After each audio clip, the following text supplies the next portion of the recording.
이번 시간에는 자바 개발 순서에 대해서 알아보도록 하겠습니다. 자바 언어를 이용한 개발 순서는 간단합니다. 첫 번째 단계는 소스를 작성합니다. 두 번째 단계는 작성한 소스를 컴파일합니다. 세 번째 단계는 컴파일한 소스를 JVM을 이용해서 실행합니다. 먼저 무조건 따라해 보도록 하겠습니다. hello world. 자바라는 파일을 C 드라이브 밑에 TMP 디렉토리에서 작성해 보도록 하겠습니다. 해당 디렉토리에서 텍스트 문서를 하나 만드시는데 hello world. 확장자는 자바라고 만들어 주시면 됩니다. 자, 이렇게 메모장 파일에다가 만들어 주시면 되고요. 따라서 쳐보도록 할게요. public class hello world, public static void main string 배열 args. 자, 괄호 안에 system.out.println 쌍따옴표 하시고요. hello world. 자, 이렇게 저장합니다. 자바는 파일 이름도 중요합니다. 대소문자를 구별하니까 잘 입력해 주시기 바랍니다. 작성했다면 윈도우 콘솔을 하나 실행합니다. 윈도우 버튼에 실행 버튼을 누르시고요. cmd를 입력한 후에 엔터를 입력하시면 콘솔 창이 하나 나오게 됩니다. 자, cd 하는 것은 경로를 바꿔주는 거고요. 아까 자바 파일이 C 드라이브 밑에 TMP 디렉토리에 있었기 때문에 해당 디렉토리로 이동해 보도록 하겠습니다. dir 하는 것은 파일의 목록을 보여주세요 하는 거죠. 아까 작성했던 파일 hello world.java라는 파일이 보이실 겁니다. 자, 여기까지가 첫 번째 단계 소스를 작성한 단계고요. 이제 두 번째 단계 컴파일을 해보도록 하겠습니다. 컴파일하는 자바 명령어는 자바C라는 명령어를 가지고 있습니다. 자바C hello world.java 이렇게 하시면 컴파일할 수 있습니다. 엔터 해보시면요. 자, 저렇게 아무런 메시지가 나오지 않았다는 것은 오류가 없이 컴파일이 잘 됐다는 것을 의미하고요. 다시 dir 해보시면 아까는 없었던 hello world.class라는 파일이 만들어져 있는 것을 볼 수 있습니다. 다시 그러면 세 번째 단계 이 컴파일한 소스를 실행해 보도록 할 텐데요. 실행하는 명령어는 자바라는 명령어입니다. 자바 한 칸 떼시고 hello world라고 실행을 하시면 화면에 hello world라는 것이 출력되는 것을 확인하실 수 있습니다. 자, 여기까지가 지금 hello world를 하나 실행해 본 거고요. 이렇게 똑같은 과정을 이클립스를 통해서 실행해 보도록 하겠습니다. 지난 시간에 우리 압축 해제해 뒀던 이클립스 디렉토리에 가보시면 이클립스 exe 파일이 있죠. 실행시켜 보도록 하겠습니다. 이클립스를 처음 실행하면 워크스페이스의 경로를 물어봅니다. 워크스페이스란 이클립스로 작성한 프로젝트가 저장되는 경로입니다. 저는 사용자 홈 디렉토리 아래에 워크스페이스라는 폴더를 지정하도록 하겠습니다. 여러분들도 원하는 디렉토리에 지정하셔도 괜찮습니다. 처음 이클립스를 실행하면 이클립스에 대한 오버뷰와 튜토리얼 등에 대한 안내를 하는 웰컴 화면이 보입니다. 해당 창은 닫아주시고요. 이클립스를 처음 실행했다면 가장 먼저 해야 할 일은 프로젝트를 생성하는 것입니다. 이클립스는 아무리 간단한 프로그램을 만들더라도 프로젝트를 반드시 만들어야 합니다. 지금 프로젝트를 하나 생성해 볼 텐데요. 자바 프로젝트를 선택하시고 다음 버튼을 눌러서 프로젝트 이름을 퍼스트 하고 하나 만들어 보도록 하겠습니다. 피니시 하시면 프로젝트가 하나 생성이 될 겁니다. 자, 퍼스펙티브라고 하는데요. 자바라는 퍼스펙티브에 src라는 디렉토리가 보일 거고요. 여기에서 오른쪽 버튼을 클릭하시면 New 하는 버튼이 나올 겁니다. 그때 클래스를 만들 거예요.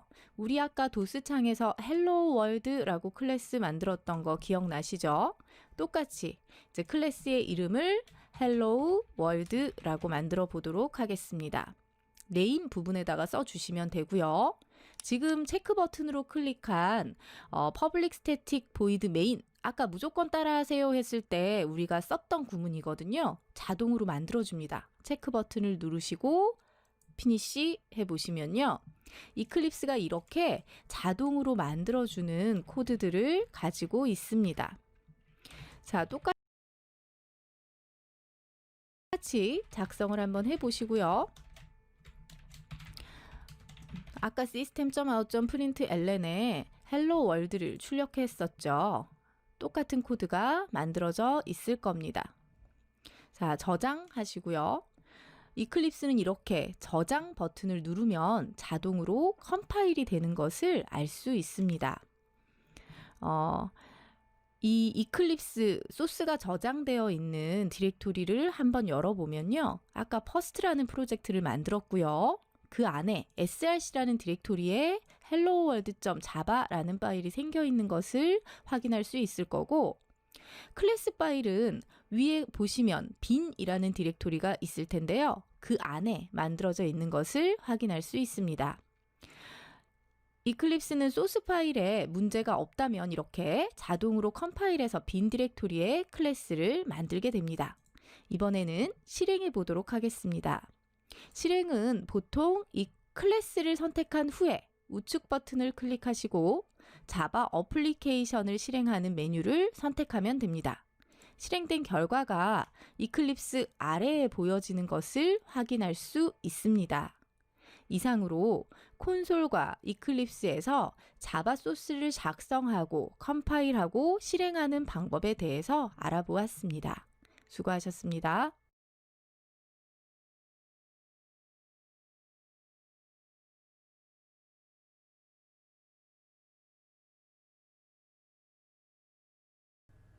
안녕하세요. 이번 시간에는 주석에 대해서 알아보도록 하겠습니다. 주석이란 프로그램의 코드와 실행에는 영향을 주지 않는 문장입니다. 지난 시간에 우리 봤었던 헬로 월드 볼게요. 자, 이 부분에 main이라는 메서드가 보이는데 이 메서드가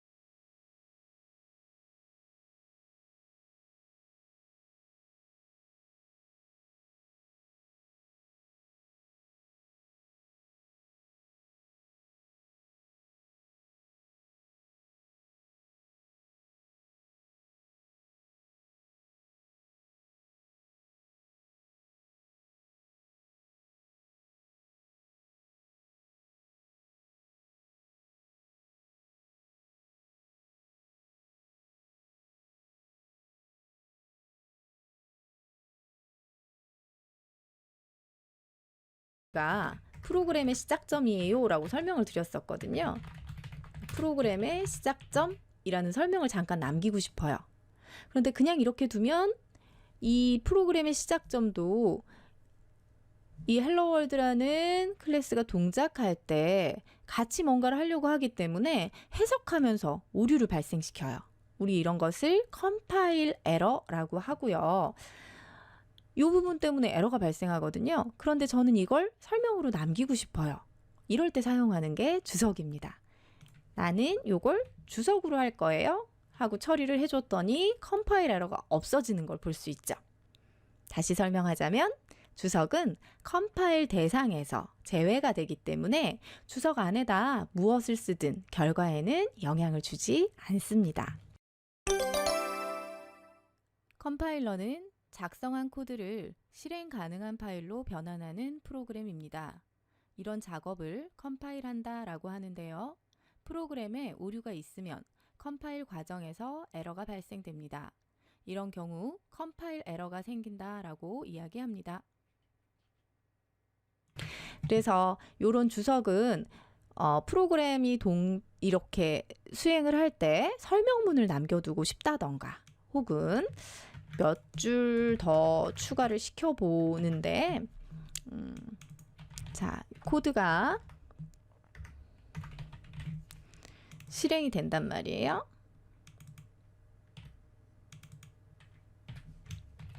자, 이렇게 다시 한번 실행을 시켜보면 쭉 실행이 돼. 자, 코드 더 추가를 시켜보는데 자, 코드가 실행이 된단 말이에요.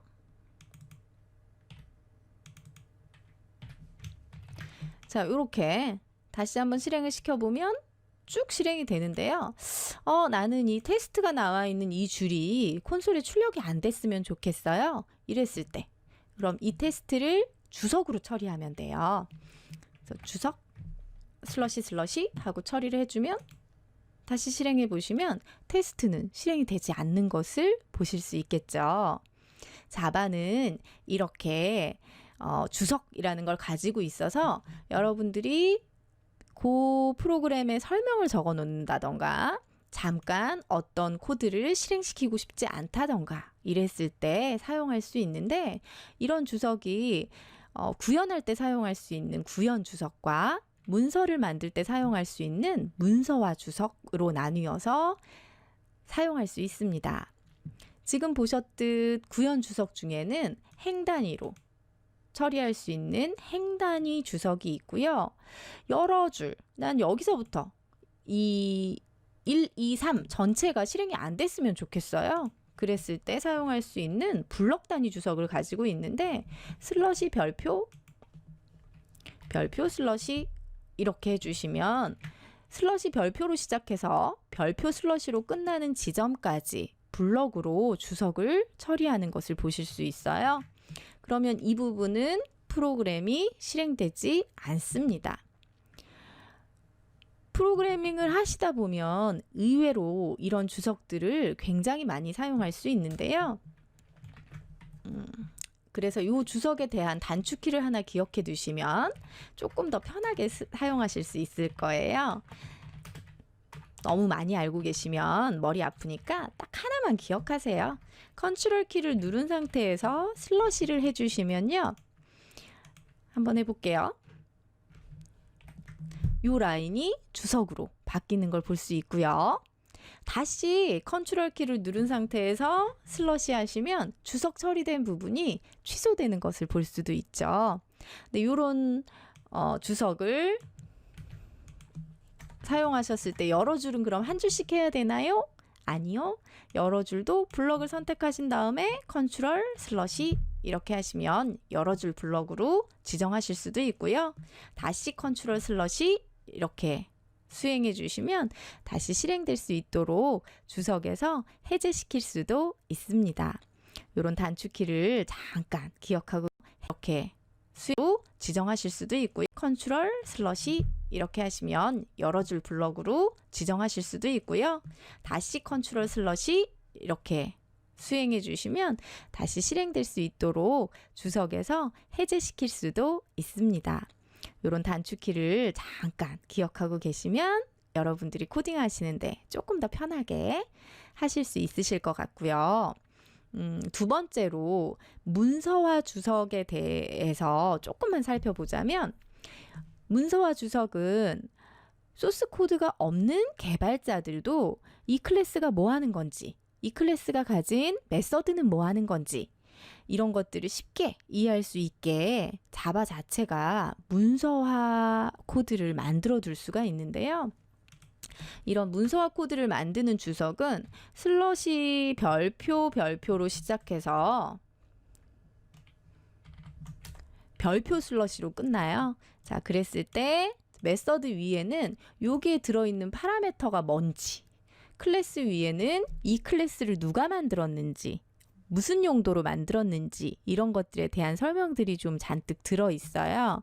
근데 여러분들이 아직 많은 내용들을 배우시지 않았기 때문에 여기에 들어갈 내용들을 설명하는 게 아직은 조금 어려울 수도 있을 것 같아요.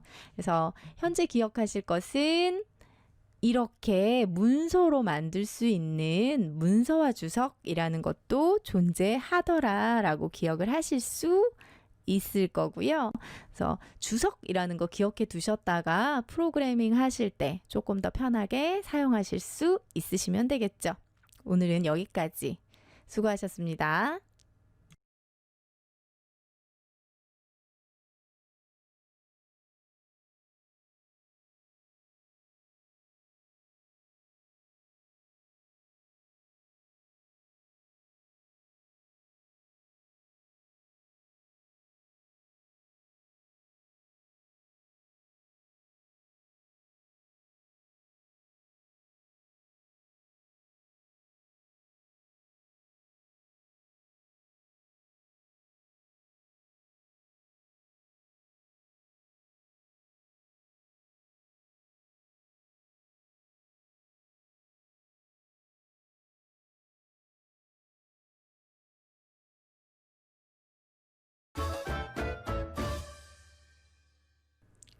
이번 시간에는 변수에 대해서 알아보도록 하겠습니다.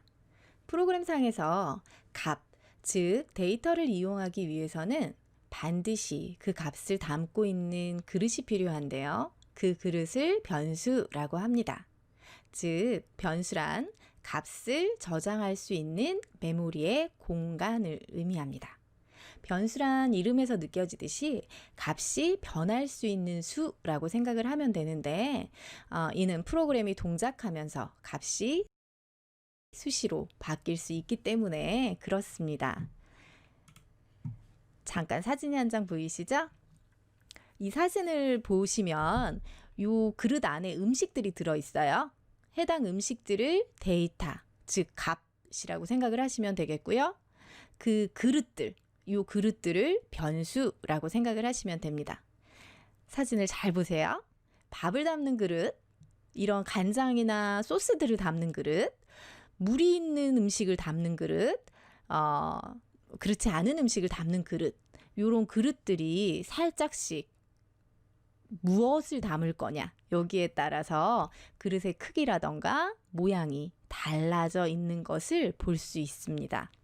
자바의 변수들도 마찬가지로 변수에 어떤 데이터를 담을 것인지에 따라서 그릇을 다르게 선택해야 합니다.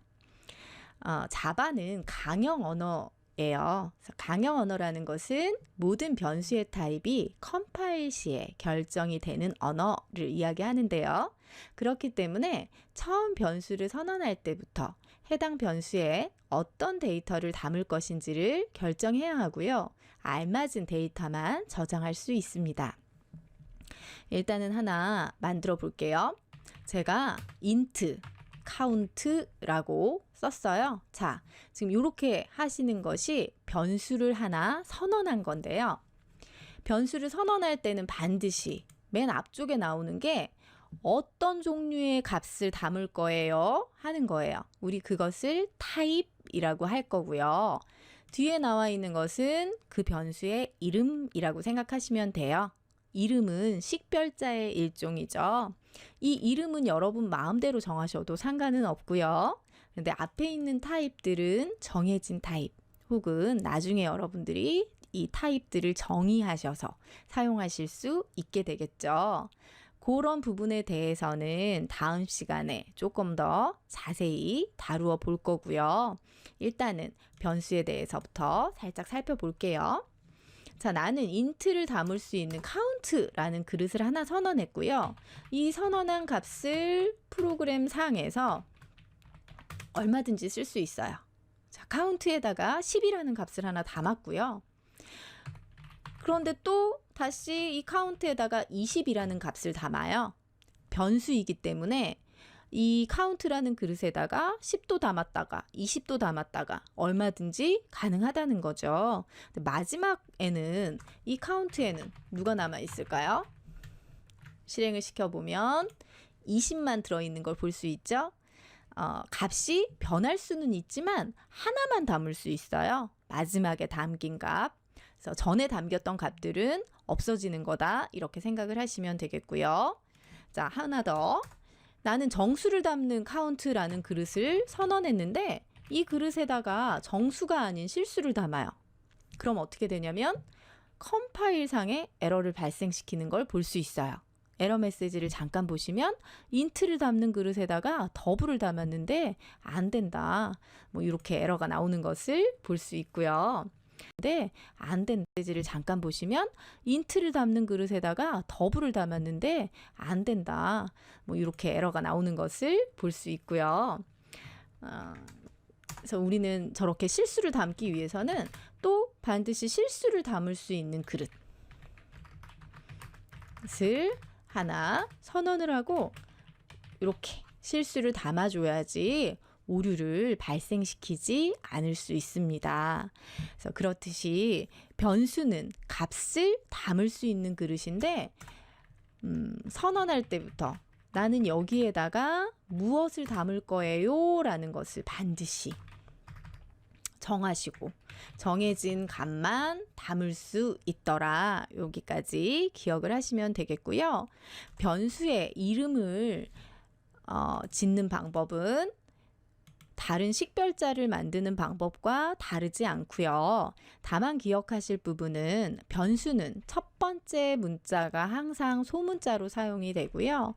그 다음에 이 변수에 두 단어 이상 예를 들어서 뭐 토탈 카운트 이런 식으로 선언을 하고자 할 때는 반드시 두 번째 단어에 첫 글자를 대문자로 써주셔야지 얘가 뭐구나라는 게 한눈에 쉽게 보여질 수 있겠죠. 그래서 이런 간단한 규칙들을 지키셔서 변수를 선언하시면 조금 더 좋은 프로그래밍을 하실 수 있습니다. 오늘은 여기까지 살펴보도록 하겠습니다. 수고하셨습니다.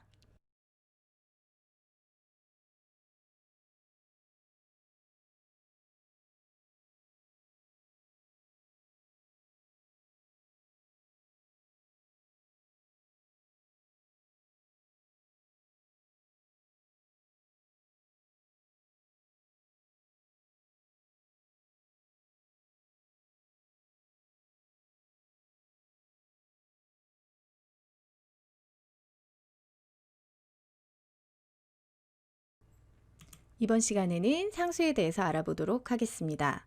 지난 시간에 배웠던 변수처럼 상수도 데이터를 담을 수 있는 메모리 공간을 의미합니다. 그러나 변수와 다르게 이 메모리 공간의 데이터를 한번 저장하면요, 다시는 바꿀 수는 없어요. 이게 상수입니다. 상수란 수식에서 변하지 않는 값을 뜻하죠. 자, int i, 우리 지난 시간에 배웠듯이 정수를 담을 수 있는 그릇의 이름은 i라는 정수값을 담을 수 있는 변수 i 선언한 거죠. 이 변수에다가 10이라는 값을 담았습니다. 다시 프로그램이 사용되다가 이 변수의 값을 바꿀 수도 있어요. 자, 그래서 5 하고 담아보죠. 그러면 변수이기 때문에 아무런 이상 없이 전에 있었던 10이라는 값은 없어지고 5가 저장되게 돼요. 그런데 상수는 이런 코드가 불가능합니다. 한번 해볼까요? 상수를 선언하는 방법은 변수를 선언하는 방법과 같은데 그 앞에다가 final이라고 하는 키워드를 하나 붙여주시기만 하면 돼요.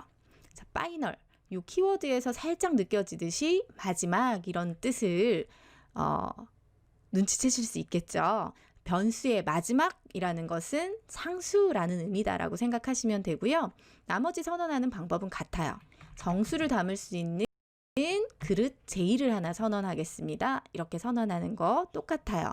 하나만 기억하실 것은 변수를 선언하실 때도 명령 규칙이 있었던 것처럼 상수를 선언하실 때도 살짝 규칙을 가지고 있는데요.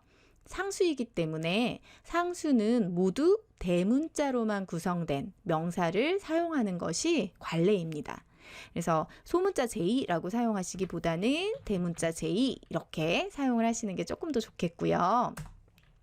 그래서 이 J에다가 10이라는 값을 넣어요. 상수가 보다는 대문자 J 이렇게 사용을 하시는 게 조금 더 좋겠고요.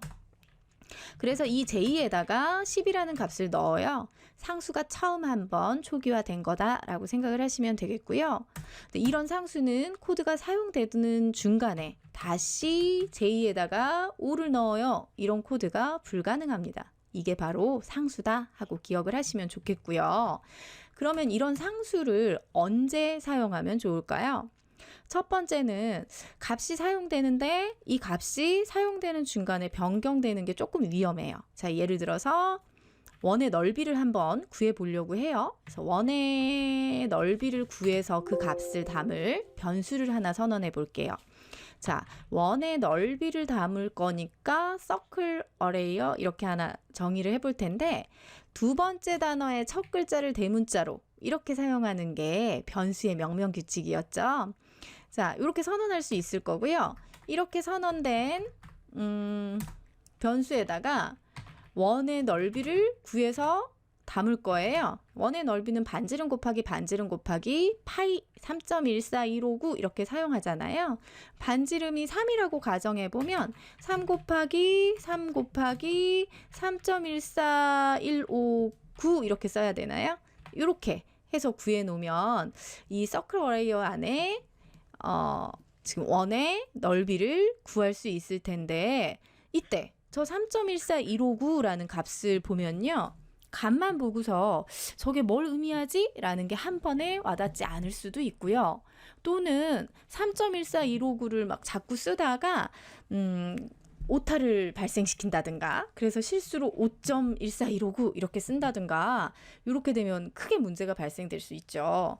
그래서 이랬을 때는 여기의 값을 직접 사용하시는 것보다 상수를 하나 선언해 주시면 좋아요. 자, 아까 상수를 선언하는 방법은 final이라는 키워드를 하나 붙여주고 이름을 써주시면 되는데 이제 얘는 파이라는 이름으로 우리가 자주 사용되죠. 그래서 파이의 값을 3.14159 하고 이렇게 선언하는 거예요. 제가 타입을 안 썼죠. 더블 타입의 3.14159 그리고 실제 코드가 들어가는 부분에 숫자를 직접 쓰는 게 아니라 이런 식으로 파이 이렇게 사용해 주시면 조금 더 코드를 읽어내기도 좋고 실수를 줄일 수도 있을 거예요. 이렇게 사용하시고요. 그 다음에 또 두 번째는 값만 봤을 때 저 숫자가 도대체 뭘 의미하는지를 모르겠어요. 뭐 이런 거. 자, 뭐 내가 기름값을 구하겠다. 만약에 이랬을 때요. 기름값을 가지고 뭔가 프로그래밍이 수행이 되는 경우라고 생각해 보자면 그 코드 안에 기름값이 사용되는 경우가 많이 있을 수 있을 거예요. 기름값이 1450원이다 라고 했을 때 코드 내에서 1450이라는 숫자가 막 여기저기 나오면 저 숫자가 뭘 의미하는지 잘 모르겠죠. 자, 이랬을 때도 그냥 쓰시는 것보다는 파이널 기름값 오일 프라이스 이렇게 한번 써볼까요? 상수이기 때문에 오일 프라이스 이렇게 쓰면 어디서부터 어디까지가 무슨 단어인지 잘 모르겠죠. 그래서 변수는 두 번째 시작하는 단어의 첫 글자를 대문자로 썼듯이 상수는 단어와 단어 사이를 언더바로 구분시켜 주시면 돼요. 그래서 이렇게 하시고 여기에 1450 이런 식으로 상수를 선언해서 사용을 하게 되면 이 1450이 나와야 되는 부분에 기름값을 계산하는 토탈 프라이스다. 뭐 이런 것들을 구했을 때 나는 기름을 뭐 50리터 넣었어요. 그리고 이럴 때 오일의 가격이 얼마예요? 이런 것들을 구해낼 때도요. 아, 기름의 가격이 얼마구나. 이런 것들을 한눈에 볼 수도 있을 거고 또 장점은 요 값을 여러 번 이용했는데 기름값이 1390원으로 바뀌었어요. 이랬을 때 코드마다 돌아가면서 바꿔주는 게 아니라 여기 선언한 부분만 1390 이렇게 바꿔주면 실제 그 값을 가지고 수행되는 부분들도 모두 바뀔 수 있겠죠. 이렇게 사용될 때 우리가 상수를 사용하면 조금 더 편하게, 그리고 코드도 더 알아보기 쉽게 사용할 수 있습니다. 오늘은 여기까지 상수에 대해서 알아봤습니다. 수고하셨습니다.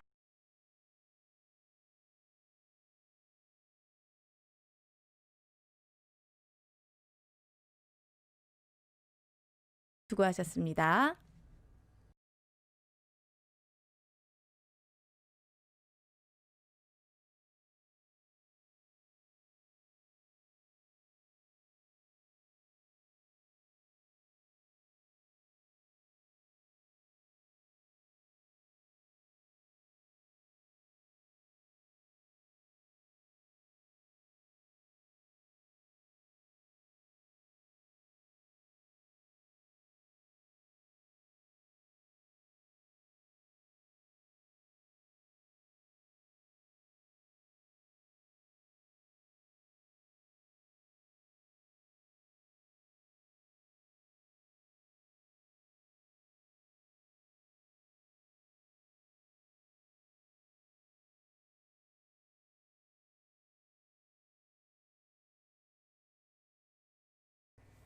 자바는 변수를 사용하기 위해서 반드시 데이터 타입이 지정되어야 합니다. 이번 시간에는 자바에서 제공하는 기본형 데이터 타입에 대해서 알아보도록 하겠습니다. 기본형 데이터 타입은 가장 기본이 되는 데이터 타입으로서 정수형, 실수형, 문자형, 불린형 등을 이야기합니다. 먼저 불린형인 논리형부터 알아보도록 하겠습니다. 논리형은 크기가 1바이트이고 true와 false 중에 한 가지 값을 가질 수 있습니다. 문자형은 캐릭터로 2바이트를 가집니다. 문자는 작은 따옴표를 이용해서 한 글자를 표현할 수 있습니다. 정수형은 정수를 표현하는 데이터 타입인데 표현할 수 있는 정수의 범위에 따라서 다양하게 제공됩니다. 정수형에서 가장 자주 사용하는 int는 4바이트입니다. 롱형은 8바이트 크기를 가지고 있습니다. int보다 더 큰 범위의 정수를 표현하고 싶을 때 사용할 수 있습니다. 실수형은 크기에 따라 플롯형과 더블형이 있습니다. 타입과 함께 이번에는 리터럴에 대해서 알아보도록 하겠습니다. 리터럴은 일종의 값이라고 생각하시면 됩니다.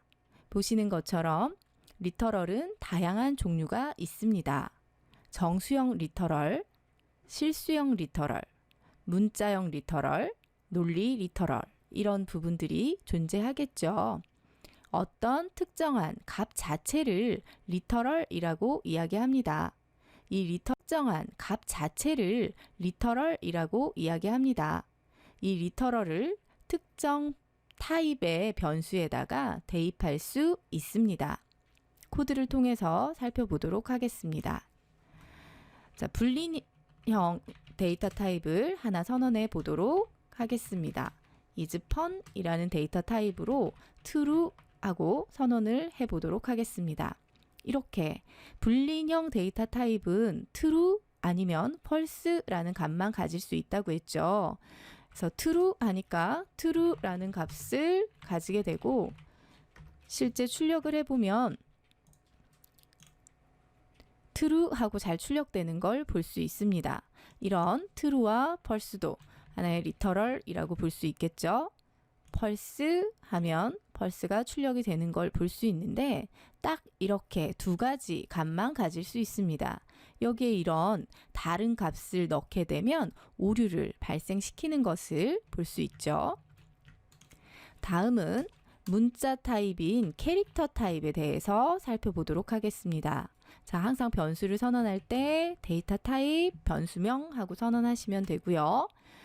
캐릭터 타입은 반드시 이 싱글 커터, 작은 따옴표를 이용해서 주셔야 되고요. 문자 하나를 표현할 수 있습니다.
마찬가지 하나가 아니라 여러 개를 표현하게 되면 오류를 발생시키는 것을 볼 수 있죠. 문자 하나를 표현할 수 있는 것이 캐릭터다 하고 보시면 되겠고요. 정수 타입 인트형 변수 x를 하나 선언을 해보죠. 이 x에 59라는 값을 넣을 수 있습니다. 자, 해당 변수에 값이 잘 들어가고 있는 걸 볼 수 있을 거고요. 이런 59라는 요런 값 자체를 리터럴이라고 하더라. 이런 것들 기억하시면 됩니다. 정수를 표현하고 싶은데 조금 더 큰 정수를 표현하고 싶다라고 한다면 long이라는 데이터 타입을 사용하실 수 있을 거고요. 이렇게 조금 더 큰 값을 넣어 주시는데 이런 값을 넣어 주셨을 때 long 데이터 타입은 반드시 뒤에다가 L을 같이 넣어 주셔야 됩니다. 대문자 L을 넣으셔도 되고요. 소문자 L을 넣어 주셔도 됩니다. 반드시 long 타입이다 하는 L을 같이 표현해야 하더라. 이런 것들 기억하시면 되겠고요. 실수를 표현하는 플롯 타입도 선언을 해서 값을 넣어보죠. 자, 실수를 표현하는데 이 플롯 타입도 마찬가지 F를 뒤에 붙여주셔야 됩니다. 소문자로 붙여주시던 대문자로 붙여주시던 상관없습니다. 붙여서 표현하시면 되겠고요. 이런 실수를 표현하는 데이터 타입 중에 또 조금 더 큰 실수를 표현하는 더블이라는 데이터 타입도 존재하겠죠. 그래서 더블을 이용해서 조금 더 큰 실수를 표현해낼 수 있습니다. 자, 여기까지 데이터 타입에 대해서 살펴보셨는데요. 그 중에서 자바가 제공하고 있는 기본 데이터 타입들을 살펴보면서 자, 큰 실수를 표현해낼 수 있습니다. 이라는 데이터 타입도 존재하겠죠. 그래서 더블을 이용해서 조금 더 큰 실수를 표현해낼 수 있습니다. 자, 여기까지 데이터 타입에 대해서 살펴보셨는데요. 그 중에서 자바가 제공하고 있는 기본 데이터 타입들을 살펴보셨습니다. 프로그래밍 하시면서 적절한 데이터 타입을 잘 사용하실 수 있으시면 됩니다.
이번 시간에는 기본형의 타입 변환에 대해서 알아보도록 하겠습니다. 우리 수학 시간에 이런 유사한 그림을 본 적이 있었을 겁니다. 기억나시죠? 자, 정수는 실수에 포함이 되어 있는 그림입니다. 자바는 기본형으로 정수, 실수 타입을 제공한다고 지난 시간에 배웠습니다. 타입마다 크기가 다르다고 했었는데요. 기억나시죠? 또 쇼트나 캐릭터보다는 인트가 더 큰 타입이었었죠? 인트보다는 롱이 조금 더 큰 타입이었다는 거 기억하실 겁니다. 그런데 롱보다도 실수가 더 큰 타입으로 인식이 됩니다. 이 롱하고 플롯을 봤을 때 실제 데이터를 담을 수 있는 크기는 롱이 큰 것 같지만 실수는 소수점 뒤에 있는 자릿수들이 필요한데요. 실제 정수에는 소수점 뒤를 담을 수 있는 공간이 없습니다. 그렇기 때문에 실수가 조금 더 크다고 기억을 하시는 것이 좋습니다. 자, 다음 그림을 보시면요. 조금 큰 병을 롱 타입이라고 표현을 해뒀고요. 조금 더 작은 병을 인트 타입이라고 표현했어요. 전에 여러분들이랑 변수에 대해서 공부할 때 밥상 그림 보셨던 거 기억나시나요? 그거랑 비슷하다라고 생각하시면 되는데요. 자, 둘 다 물을 담을 수 있는 우리 보온병이죠. 그런데 이 병 안에 물들이 들어있었을 때 여기도 물을 담을 수 있고 여기에도 물을 담을 수 있다는 거죠. 근데 얼마나 많은 양을 담느냐 여기에 대해서 조금 차이가 있을 텐데요. 자, 실제 이 큰 병에 있는 물을 이 작은 병에다가 담는다라고 생각해 보자고요. 그냥 우리가 지금 저 안에 얼마만큼 들어있을지 모르는 상태에서 담는다라고 했을 때는 어떻게 될까요? 실제 물이 넘칠 수도 있을 거고요. 뭔가 문제가 발생할 수도 있을 거란 말이에요. 그래서 그냥 우리가 판단을 잘 못할 수 있죠. 컴파일러도 마찬가지입니다. 큰 데이터 타입에 들어있는 것을 작은 데이터 타입에다가 넣으려고 하면 컴파일러는 일단 오류를 발생시킵니다. 그런데 반대로요. 이 병 안에 들어있는 물을 이 큰 병에다가 담는다라고 생각을 해보자고요.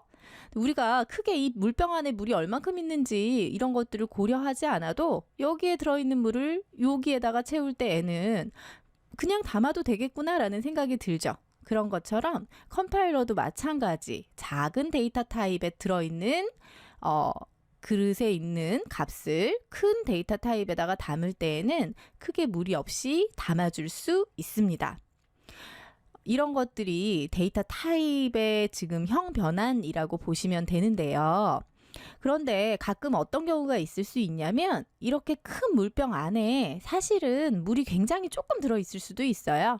그러면 이 물을 요 병 안에 옮겨 담는다 그래도 크게 문제를 발생시키지 않을 수도 있거든요.